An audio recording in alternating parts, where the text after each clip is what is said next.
Good afternoon. I'm Liz Willis, and we are here at CPAC Day 2 in Dallas, Texas. And I'm joined by Landon Starbuck. I'm going to let her introduce herself and just tell me and our RSBN viewers a little bit about what you're currently working on. Absolutely. I'm Landon Starbuck. I'm an artist and also an advocate. So my music proceeds go to survivors and organizations fighting trafficking, child sexual exploitation, and that is what I do.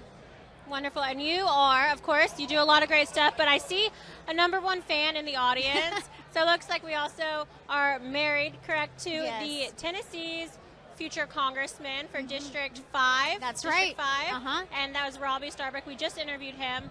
So what's it like to be alongside him for this campaign, but also all the work you do? Are you busy right now? Is it a really... Yes. And you're a mother? Yes. So you've got a lot going on. Yeah, I have 3 kids and, trying to just do everything, support my husband, fight for our country, fight for survivors. But you know what? This is something that I feel called to do, and I love this work. It's so meaningful, and I think that is what reinvigorates me every day to get up and do what I do.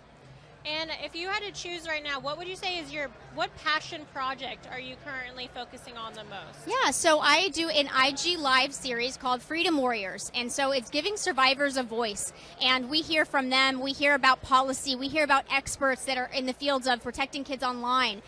Big tech is going after our kids online. We've seen a 90% increase in online sexual exploitation, increase of recruitment.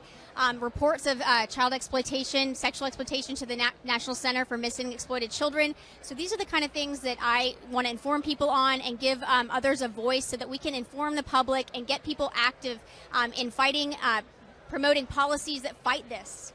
And it just blows my mind right now. Like you said, it seems that it's almost, is it possibly correct to say that it's common to see some of this child exploitation online, whereas, and big tech doesn't really, they're not searching for it, they're not banning it, blocking it.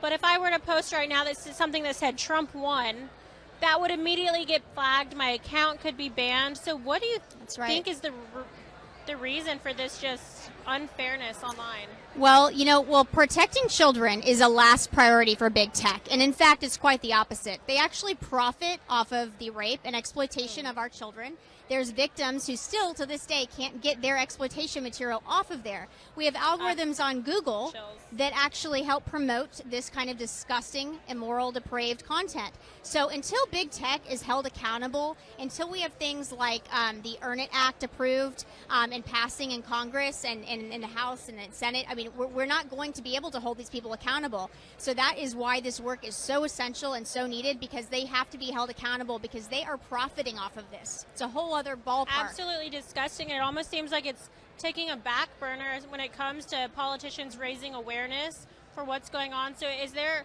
a handful of politicians that you think are doing good work on this issue? Absolutely. Well, I know that when my husband gets into Congress, he's going to fight this issue like nobody you've ever seen. But I know that, Marsha Blackburn promoting the End Child Exploitation and Child Trafficking Act at the border.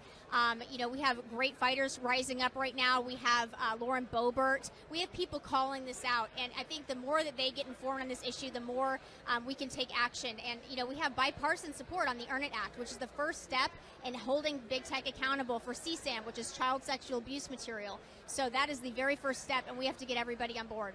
And you mentioned earlier you do Instagram Lives with some of the survivors.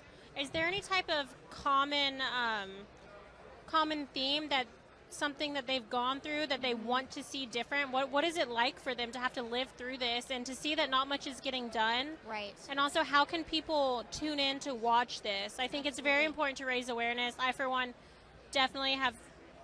I need to learn more. I would love to pick your brain for hours. It's awful, so I don't really want to know all of it, but... Well, you know what, the thing is that I don't want to know all of it either. Right. I got to a certain point in the knowledge where I was just like immobilized, and I don't want that for anybody. I just want to fast forward to the activism needed to stop it. And so we need your help, we need other people. And so the first step is knowing what's happening, like on these big tech platforms, how they're profiting.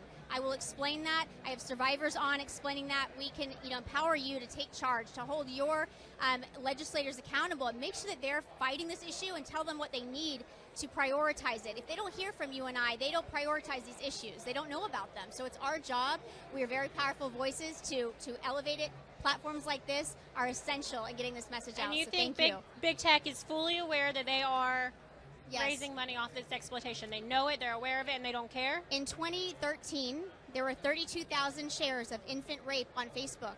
Okay? So that stat alone, 21.7 million reports of child sexual abuse were reported. That's the most that there's ever been to NCMEC, the National Center for Missing and Exploited Children. These lockdowns, these Democrat policies fuel this exploitation, which is why as conservative voices, we have to get loud. This is our issue.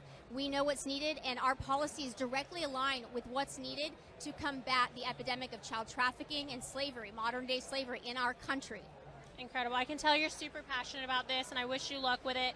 Is there a website where we can go to find out more information, to follow you, to follow this journey, and hopefully watch these policies sooner than later go into effect to save these children? Absolutely. Go to matriarchsongs.com. That's my website. And it's also a place where you can report child sexual abuse material. If you see it, don't share it, report it.